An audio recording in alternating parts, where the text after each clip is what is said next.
안녕하십니까. 저는 다소 시스템 코리아의 박동희 기술 대표입니다. 제가 이번에 발표할 주제는 워추뉴랑은 이제 크게 상관은 없고, CST라는 다소에서 제공하는 전자기장 해석이라는 분야가 있습니다. 이 분야가 대부분의 고객분들한테 익숙하지 않으실 수도 있겠지만, 어떤 반도체나 PCB를 설계하는 분야에서는 굉장히 일반적인 분야이고, 그 분야 중에서도 안테나, 레이더 요런 쪽의 분야에서 특히 많이 이제 사용되는 그런 분야입니다. 그래서 가장 먼저 CST라는 전자기장 솔루션에 대해서 소개를 드리겠습니다. CST는 1992년에 독일에서 설립된 독일에서 설립돼서 제공된 솔루션입니다. 근데 이 프로그램이 2016년에 다소 시스템에 인수되었고 시뮬리아라는 제품군의 일환으로 이제 편입이 되었습니다. 여러분께서 잘 아시는 시뮬리아의 제품군은 이제 아바쿠스가 있겠죠. 구조 해석에서 아바쿠스가 굉장히 대표적인 프로그램인데 전자기장 해석 영역에서는 이제 CST도 그만큼이나 굉장히 보편적이고 널리 알려진 프로그램입니다. 그래서 CST의 특징을 몇 가지를 소개를 드리자면 이거는 풀 3D 지오메트리를 기반으로 이제 수행되는 전자기장 시뮬레이션이고 이 전자기장 시뮬레이션은 보통 이제 고주파 영역에서 해석을 하지만 CST에는 DC 어떤 정적 전자기장 측면에서 정적인 주파수를 가지는 것에서부터 빛의 주파수 테라헤르츠 영역까지 넓은 주파수 범위에서 전자기장 시뮬레이션이 가능합니다. 그리고 CST는 일반적인 타 프로그램과는 다르게 또 하나의 차별점은 어떤 발열, 어떤 CFD 해석의 어떤 일부분, 그러니까 온도 해석과 유체를 포함한 전자기장 연계 해석을 할 수가 있고 또 구조가 어떤 전자기장이 흘러서 거기서 이제 전기 때문에 열이 발생하고 그것 때문에 구조가 변형되고 이런 식의 다물리 연계 해석까지도 포함하고 있습니다. 그리고 또 하나 이제 언급드릴 부분은 저희가 3D 익스피리언스 플랫폼에서 여러 가지 롤의 형태로 솔루션을 제공한다고 말했습니다. 이 CST 스튜디오 스위트도 3D 익스피리언스 플랫폼에 연결돼서 이 프로그램이 제공되고 있습니다. 그 프로그램의 이름이 이제 일렉트로마그네틱스 엔지니어이고 일렉트로마그네틱스 엔지니어를 사용하면 CST와 GUI는 완전히 동일합니다. 완전히 동일한 CST라는 프로그램이 플랫폼에서 실행될 뿐인 것이고 플랫폼의 장점을 써서 모드심 기반의 어떤 모델링과 시뮬레이션을 공유하고 원활하게 최신화를 하면서 하나의 데이터에만 접근하고 중복 작업 등을 방지할 수 있는 그런 플랫폼의 이점까지 누릴 수가 있게 되는 것입니다. 지금부터는 저는 좀 구체적으로 전자기장 해석이 적용되는 분야와 그리고 전자기장으로 해석하는 어떤 해석 사례들 그런 것들이 어떤 의미를 가지는지 좀 설명을 드리겠습니다. 일단 고주파 RF 해석 영역이라 불리는 곳에서는 안테나의 해석이 가장 많이 사용됩니다. 스마트폰에도 안테나가 들어가고 어떤 무선 통신을 하는 곳에는 항상 안테나의 성능을 최적화해야 될 필요성이 있습니다. 그리고 이제 배열 형태로 요새 레이더나 어떤 특정한 방향으로 빔을 집중시켜서 전파가 진행되도록 해야 되는 그런 배열 안테나의 해석에도 사용될 수가 있고 비행기나 뭐 헬리콥터 아니면 버스 안에나 다양한 이제 기지국들이 설치되는데 그 기지국들이 주변 환경에 의해서 전파가 어떻게 가로막히고 어디로 회절하고 어디까지 뻗어 나가는지 이런 것들을 시뮬레이션 할 수도 있습니다. 그리고 레이더, 필터 여기 써놓은 대로 이제 서킷 컴포넌츠나 어떤 의료기기, 전파와 관련된 의료기기 또 이제 광학 영역까지 다 커버를 할 수가 있습니다. 그 다음으로 소개해드리는 분야는 PCB에 관련된 그런 해석입니다. PCB 파일을 보통 이제 EDA 파일이라고 합니다. 앞에 제너럴 세션에서 솔리드웍스에서도 이제 서킷웍스에서 EDA 파일을 임포트 할 수 있게 되었다라고 하는데 여기서는 좀 더 전문적으로 모든 형식의 EDA 파일을 임포트해서 PCB 데이터를 기반으로 회로를 분석할 수가 있습니다. 그리고 각종 커넥터 그리고 어떤 케이블 하네스 단에서의 어떤 전자기파의 특성 등을 분석할 수도 있습니다. 그 다음으로는 이제 EMC, EMI인데요. 전자파가 특정 전자제품을 만들었을 때 얼마나 많이 이제 간섭을 받는지 또는 노이즈를 눈에는 보이지 않지만 노이즈를 얼마나 많이 방출하는지 등을 테스트해야 되게 됩니다. 그런 걸 이제 EMC, EMI 전자파 적합성 테스트를 한다고 하는데 이 안에도 이렇게 굉장히 많은 분야가 있습니다. Conducted emission, radiated emission, conducted immunity 이런 식으로 굉장히 많은 이제 분야들이 있는데 이 분야들의 적합성을 테스트할 때 시뮬레이션을 먼저 검토할 수가 있습니다. 그리고 저주파, 정적 해석 영역에서도 사용됩니다. 보통 저주파 영역에서 해석을 사용할 때는 자석과 관련된 시뮬레이션이 많이 사용됩니다. 모터는 이제 코일에 전류가 흐르면서 코일이 이제 전자석의 형태로 작동을 하게 되는데 그럼 자석끼리 같이 있으면 두 자석이 밀어내거나 달라붙는 그런 힘을 보이게 되죠.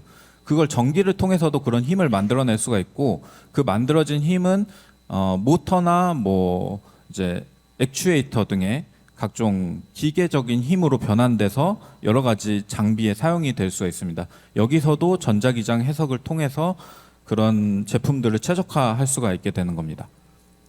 그리고 이 분야는 좀 특수한 분야인데 이제 진공관은 이제 옛날에는 이제 많이 썼지만 지금은 모니터나 이런 데는 쓰진 않지만 고전력으로 RF 출력을 얻고 싶은 기기에 어떤 연구 장비나 가속기나 이런 데서는 아직까지도 많이 사용이 되고 있고 이 분야는 좀 연구 목적이 강한 분야이긴 한데 여기서도 이제 CST가 활용이 될 수가 있습니다. CST를 이제 고객분들께 피드백을 들을 때 굉장히 많이 듣는 말 중에 하나가 굉장히 사용자가 쉽게 쓸 수 있게 UI가 구성되어 있다라는 말을 많이 듣습니다. 그래서 제가 그림으로 UI를 간단하게 이렇게 가져와 봤고요. 왼쪽에 이제 내비게이션 트리가 있고 솔리드웍스랑 비슷하죠. 그리고 3D 뷰라는 곳에서는 지오메트리를 셋업하고 어떤 시뮬레이션 셋업들을 하고 나중에 2D, 3D 필드 리절트를 확인하는 그런 창이 있고 오른쪽에는 스키매틱 뷰라고 해서 이 3D 모델을 조금 더 단순한 등가 회로 모델로 가져와서 해석하기 위한 그런 스키매틱 뷰라는 창이 있습니다. 그래서 지금 이 CST 그리고 일렉트로마그네틱스 엔지니어에는 앞서 말했듯이 다양한 분야의 해석을 할 수가 있고요. 여기 정리해서 보여드리는 건데 이 스튜디오라는 이 묶음이 각각의 어떤 해석 영역별로 구성되어 있습니다. 그래서 마이크로웨이브 스튜디오는 고주파 해석, EM 스튜디오는 저주파 해석, 파티클 스튜디오는 입자 해석, 그리고 PCB 스튜디오는 PCB 해석, 엠피직스 스튜디오는 멀티피직스 영역에서 해석 등으로 굉장히 이 모듈들이 많이 있고 이거는 개별 제품의 판매 단위가 아닌 CST나 일렉트로마그네틱스 엔지니어를 구매했을 때 다 패키지로 딸려 있는 그런 구성입니다. 그리고 오른쪽에 보이는 조그만 네모로 구성된 거는 이 각각의 모듈마다 다양한 수치 해석 기법에 따른 여러 가지의 솔버들입니다. 그래서 이런 정도로 굉장히 다양한 영역에 다양한 수치 해석 기법을 적용한 솔버들과 함께 구성되어 있다라는 걸 말씀드리고 싶었고 그래서 고주파 전자기장 시뮬레이션의 예부터 한번 소개를 드려보겠습니다. 어떤 배열 안테나라는 기술이 있습니다. 이 배열 안테나는 어떤 거냐면 안테나가 굉장히 여러 개가 규칙적으로 늘어서 있어서 각각의 안테나가 동시에 동작할 때 걔네들이 합성돼서 어떤 최종적인 빔 패턴을 형성하게 됩니다. 그 빔 패턴이 그렇게 빔 패턴을 형성하는 목적은 결국에는 빔을 더 집중적으로 한 방향으로 모으기 위해서 그리고 또 하나는 그 빔의 방향을 전자적으로 제어하기 위해서라고 할 수가 있습니다. 그래서 여기서 구체적인 이제 시뮬레이션 케이스는 스마트폰에서 사용되는 밀리미터 웨이브 대역의 안테나입니다. 이렇게 1x4 안테나 어레이로 구성이 되어 있고요. 여기서 하나의 엘리먼트의 이런 지오메트리는 이렇게 구성이 되어 있습니다. 이거를 이제 마이크로웨이브 스튜디오에서 고주파 해석을 했을 때 각각의 안테나가 이제 반사 계수를 봤을 때 이렇게 된다는 건 무슨 의미냐면 지금 27.5에 이제 마커를 넣어놨는데 27.5GHz에서 이 안테나가 각각 다 동작하기를 바라는 거예요. 근데 4개의 트레이스들을 보시면 다 27.5에서 어떤 지금 반사 계수 값이 밑으로 Y축 밑으로 떨어지고 있다라는 걸 볼 수 있는데 이러면 안테나가 기본적으로 잘 동작한다. 그 주파수에서는 잘 동작한다라고 볼 수가 있는 겁니다. 이것도 물론 처음부터 이렇게 그냥 시뮬레이션 하면 이렇게 나오는 게 아니고 이 디멘전을 뭐 여기를 좀 바꿔본다든가 높이를 바꿔본다든가 하면서 결국에는 최적화해서 이런 결과를 얻었다는 거죠. 그래서 이 4개의 안테나가 각각은 잘 동작하고 있는데 그러면 이제 빔 패턴을 어떻게 이제 최적화할 것인가 라는 점에서도 시뮬레이션을 통해서 확인할 수가 있습니다. 여기 이제 왼쪽부터 포트 1, 포트 2, 포트 3, 포트 4인데 이 각각의 포트에 전자기적 신호가 앰플리튜드와 페이지가 각각 다 다르게 들어갈 수가 있어요. 그러면 빔 패턴이 달라지는 겁니다. 먼저 첫 번째 케이스에서는 앰플리튜드와 페이지가 다 동일해요. 그러면 각각의 안테나가 동일한 크기로 동일한 위상으로 출발하기 때문에 결국에는 이렇게 대칭적으로 중앙으로 빔이 결국에는 형성이 돼요. 하지만 이렇게 앰플리튜드를 조금씩 다르게 하고 여기선 거의 비슷하죠. 그리고 이제 페이지의 차이를 줬다. 페이지라는 건 뭐냐면 유체에서는 어떤 상으로 해석했지만 전자기장에서 페이지라는 거는 이 사인 시그널의 타이밍이에요. 그 타이밍을 조금씩 어긋나게 했을 때 여기가 제일 빨라요. 여기가 제일 빠르게 출발하고 여기가 그 다음으로 출발하고 그 다음 출발하게 되면 결국엔 합성된 빔은 이렇게 방향이 전체적으로 왼쪽으로 휘게 된다. 이거를 이제 빔 스티어링이라고 하는데 어레이 안테나에서 굉장히 중요한 기능인데 이런 것들 시뮬레이션을 통해서 어떤 방향으로 얼만큼 이제 휘어지고 게인이 얼마가 나오고 이런 것들을 다 시뮬레이션을 통해 확인할 수가 있습니다. 이 부분을 조금 더 직관적으로 이렇게 이 필드를 그려보면 알 수 있는데요. 여기서 아까 빔 1에서 동시에 동일한 크기로 빔이 출발하면 이렇게 합성되는 게 직관적으로 정면 방향이다라는 걸 알 수 있어요. 근데 여기서 보면 여기는 가장 오른쪽에 있는 이 안테나 엘리먼트의 페이지가 가장 빠르기 때문에 여기가 제일 먼저 출발합니다. 빔이 출발하고 여기 출발하고 여기 출발하고 결국에는 이 파면이 웨이브 프론트가 이쪽 방향으로 진행하게 되는 이런 결과를 볼 수가 있습니다. 이래서 시뮬레이션을 통해서 좀 더 직관적으로 방사 패턴을 이해할 수도 있고 어떤 수치들을 정량화된 수치들을 파악할 수도 있습니다. 그 다음으로는 이제 저주파 해석 영역인데요. 저주파 해석 영역에서 가장 많이 쓰이는 거는 이제 패러데이 법칙을 통해서 자기장이 흐르면 자기장에 의해서 전류가 유도된다라는 원리를 통해서 변압기가 설계가 되게 됩니다. 왼쪽에 코일에 전류가 흐르면 오른쪽에는 가만히 놔두더라도 자동적으로 전류가 흐르게 된다. 이게 변압기인데요. 이 변압기는 어디서 사용이 되냐면 왼쪽 회로에서 여기서는 12V를 쓰는 회로가 있어요. 근데 오른쪽에는 5V를 쓰는 회로가 있어요. 이 전압을 다른 쪽으로 맞는 레벨로 넘겨주기 위해서 사용하는 게 이제 변압기입니다. 그 변압기에서는 변압기가 효율적인지 그리고 그 적절한 주파수의 시그널을 넣었을 때 출력이 제대로 나오는지 이런 것들을 확인해야 될 필요가 있습니다. 그래서 이제 CST에서도 마찬가지로 이건 제 간단한 모델이지만 이제 왼쪽에 프라이머리 코일과 세컨더리 코일을 셋업하고 여기에 이제 아이언 철심 구조를 넣어가지고 시뮬레이션을 하게 되면 여러 가지 정보들을 얻을 수 있는데 필드 결과를 얻을 수도 있고 그리고 이렇게 수치적으로 플럭스 링키지 그 자기장의 어떤 정량화된 수치거든요. 그걸 확인할 수 있고 인덕턴스 매트릭스 등 여러 가지 것들을 확인할 수가 있습니다. 그래서 이 아까 해석한 3D 모델을 등가 회로로 가져와서 실제로 50Hz의 아주 낮은 이제 주파수의 사인 시그널을 입력했을 때 여기 로드 단에서 어떻게 전압이 바뀌는지를 회로로 연계해서 해석을 할 수가 있습니다. 그래서 이렇게 해석했을 때 포트 1 초록색 시그널이 들어갔을 때 이제 10분의 1 정도로 전압이 바뀌어서 출력이 된 것을 볼 수가 있습니다. 그리고 여기는 이제 뭐 여기서의 중요한 결과는 아닌데 이제 파워 스펙트럴 덴시티도 물론 볼 수 있고, 여기서 파워 스펙트럴 덴시티가 이렇게 한 주파수 50Hz에서만 나오지 않은 거는 여기서 0.2초까지 이제 유한한 시그널을 넣기 때문에 이제 프리퀀시 도메인에서는 이렇게 사이드 로브가 조금 발생하게 되는데, 여기서 크게 중요한 것은 아닙니다. 어쨌든 확인을 할 수가 있다라는 거고요. 그리고 PCB의 어떤 파일을 불러와서 해석하는 예를 보여드릴 텐데, PCB에서 상당히 중요한 팩터 중에 하나가 이제 신호 무결성입니다.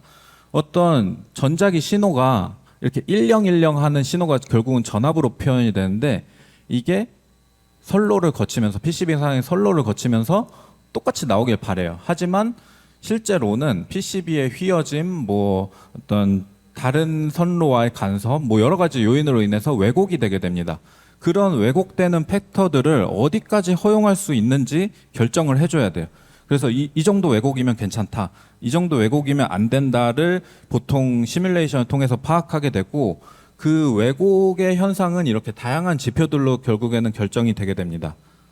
실제 해석 사례에서는 이렇게 IC 칩에서 시작해서 이 하얀색 선로를 타고 이렇게 IC2까지 도달하는 어떤 라인이 있어요.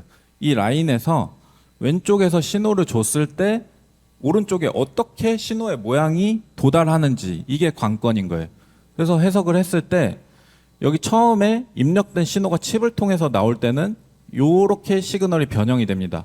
초록색 아이디얼한 딱딱 떨어지는 디지털 같은 신호가 들어갔던 게 실제로는 이제 이렇게 빨간색처럼 좀 뭐 이렇게 오버슛 같은 것도 있고 타임 딜레이가 좀 있어서 이렇게 살짝 이제 미세하게 느려지면서 내려가는 요런 신호가 나오게 되고, 또 이제 선로를 거치면서 결국에는 목적지에 도달할 때는 또 왜곡이 되게 됩니다.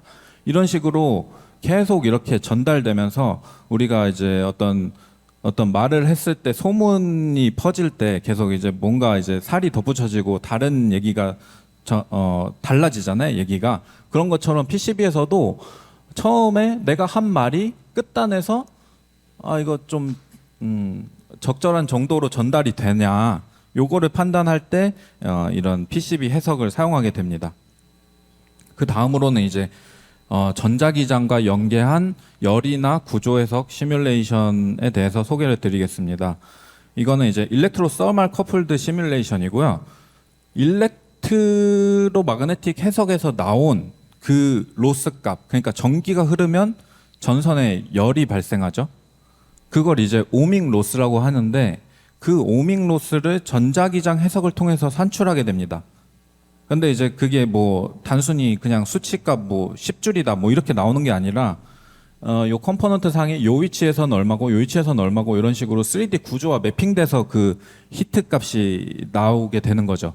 그렇게 나온 히트 값을 CST 내에 열 해석 솔버로, 이제 열 해석 솔버에서는 그걸 이제 소스로 해석해서 온도 등의 여러 가지 파라미터를 산출하게 되는 거죠. 그리고 전자기 열 해석에서 전자기 이제 의료 장비 해석에서도 전자파를 어떻게 쐈을 때 인체에서 여기서 열로 얼마만큼의 에너지가 변환된다, 이런 식의 해석들을 할 수가 있게 되는 겁니다. 그래서 이거는 이건 어떤 소자예요. 회로 소자인데 이건 밴드 패스 필터고, 이제 이거는 컴블라인 필터라고 하는 필터인데, 여기가 이제 빛 모양처럼 그 이빨 모양처럼 생겨서 컴블라인 필터 구조라고 하는 건데, 이 필터의 역할은 이렇게 전달 특성을 보면 아시겠지만 특정 주파수에서 신호를 통과시켜주고 나머지 주파수 영역은 잘라주는, 그러니까 말 그대로 필터링, 특정 영역을 필터링 해주는 그런 소자예요. 이거 회로적으로는 그냥 이 특성만 가지고 이제 등가회로 해석을 하지만, 실제로 이제 이 부품을 만드는 회사에서는 이렇게 3D 지오메트리를 가지고 전자기 특성을 해석을 해야 되거든요. 근데 여기서 에너지를 고출력으로 쓰는 경우에는 이 오밍 로스에 의한 발열이 크게 고려해야 되는 팩터가 되는 경우도 있어요. 그런 경우에 여기서 전자기 해석을 돌리고 이걸 기반으로 열 해석을 한 이런 CST가 이렇게 활용이 될 수가 있습니다. 왼쪽에서 표면 전류 밀도를 구하고, 물론 이제 RF니까 계속 이제 왔다 갔다 해요. 시간에 따라서는. 여기서 전류가 많았다가 여기서 전류가 많았다가. 근데 결국에는 이거를 이제 열 소스로 넘겨서 이제 해석을 하게 되면 어느 정도 유체를 고려한 해석까지도 할 수가 있어요. 공기의 속도라든지 뭐 압력이라든지, 그리고 온도 분포를 이제 결국엔 얻기 위해서 해석을 하는 거긴 하지만, 이게 뭐 전문 유동 툴만큼 어떤 유체를 뭐 민감하게 고려한 건 아니지만 어느 정도 유체의 특성까지도 고려해서 전자기장과 연계해서 해석을 할 수가 있다라는 점을 알아주셨으면 좋겠습니다. 그 다음으로는 이제 모든 스튜디오를 다 제가 일일이 다 설명드리긴 힘들어서 마지막 이제 케이스인데요. 회로, 등가 회로 모델만 가지고 어떤 특성을 분석하는 그런 케이스를 가져와 봤습니다. 여기서 사용된 어플리케이션은 DC-DC 컨버터고요. DC-DC 컨버터는 말 그대로 입력을 DC로 받아서 출력을 DC, 다른 DC 레벨로 내보내주는 컨버터입니다. 이게 왜 필요하냐면, 이제 산업적으로는 배터리 셀이 다 3.7V를 이제 유니셀로 만들어져요. 그러니까 3.7의 전압을 기본적으로 이제 배터리는 공급하지만 3.7 뭐 3.7의 2배, 뭐 7.4V는 배터리 셀 2개 붙이면 가능하겠지만 5V 같은 뭐 이런 애매한 전압 같은 경우에는 배터리만 가지고 5V짜리 배터리를 만들어서 쓰지 않아요. 산업적으로는 만들 수는 있겠지만 이제 뭐 수율이 안 나온다거나 그런 문제가 있겠죠. 그래서 전압의 DC 레벨의 전압을 변환해주는 장치가 필요한데, 그게 이제 이 DC-DC 컨버터입니다. 이 DC-DC 컨버터의 회로 구성을 보면 좀 복잡해요. 간단할 것 같지만 복잡합니다. 이 DC-DC 컨버터는 여러 개 이제 IC 소자들로 구성이 되는데, PWM 어떤 특정한 변조 방식을 변조를 해주는 모듈과, 그리고 트랜지스터, 그리고 인덕터, 캐패시터, 굉장히 이제 많은 소자들이 사용이 되고, 여기서 확인하고 싶은 거는 결국에는 인풋 단으로 5V가 들어갔을 때 아웃풋 단으로 12V가 나오느냐라는 거를 보고 싶은 건데, 물론 이제 중간 과정에서 신호가 변환되는 과정도 확인할 수 있고, 중요한 거는 이제 파란색 5V의 인풋 시간이 들어갔을 때 12V로 이제 증가하는 아웃풋 시간이 나오지만, 실제로는 들어가자마자 나오는 게 아니고 이런 정도 어느 정도 라이징 타임도 필요하고 어느 정도 시간이 흘러야 12V에 근접하게 되는 이런 특성들을 실제로 회로 해석을 통해서 파악하고 제품 설계에 이제 적용해야 됩니다. 그래서 여기까지 해석 사례들을 소개를 드렸고, 앞서서도 다른 영역에서도 이제 설명을 드렸지만, 이런 해석 시뮬레이션 솔루션들은 플랫폼 내에서도 분야가 여러 개가 있습니다. 구조 해석과 유동 해석, 전자기장 해석, 그리고 뭐 플라스틱 인젝션 해석까지. 그리고 각각이 기본적으로 제공하는 코어 어떤 토큰을 구매하지 않고도 기본적으로는 클라우드 컴퓨팅과 로컬 컴퓨팅에서 16코어까지는 활용할 수 있다. 전자기장에서는 그래요. 뭐 구조나 유동에서는 활용할 수 있는 코어 수가 조금씩 다르고, 결론적으로는 이제 플랫폼 안에서 이런 해석들을, 고급 해석들을 다 할 수가 있다라는 거죠. 그리고 이제 전자기장 해석 분야만의 특징이라면, 기존의 CST라는 시뮬리아 제품을 그냥 똑같이 그대로 그냥 플랫폼에서 쓰는 것이기 때문에, 뭐 그쪽 분야에서 이미 해석을 하셨던 분이라면 그냥 플랫폼에서 라이센스만 당겨와서 전자기장 해석 똑같은 제품을 동일하게 쓸 수 있다는 게 장점이 될 수도 있겠죠. 그래서 여기까지 제 설명을 요약과 함께 마치도록 하겠습니다. 이 CST라는 업계에서 인정받는 널리 통용되는 솔루션이 있고, 그게 다소 거고, 그걸 이제 플랫폼으로 가져온 제품이 일렉트로마그네틱스 엔지니어라는 제품이 있습니다. 이 제품을 통해서는 저주파, 고주파, 뭐 전자기, 열, 연계, PCB, 아니면 회로까지 폭넓은 분야의 전자기장과 관련된 분야를 해석하실 수가 있습니다. 그리고 이번 저희 세미나의 전체를 관통하는 주제인데, 플랫폼과 연계해서 협업을 할 수가 있고 클라우드 컴퓨팅 등 좀 더 부가적인 이점을 누리실 수가 있겠습니다. 네, 여기까지 제 발표를 들어주셔서 감사합니다.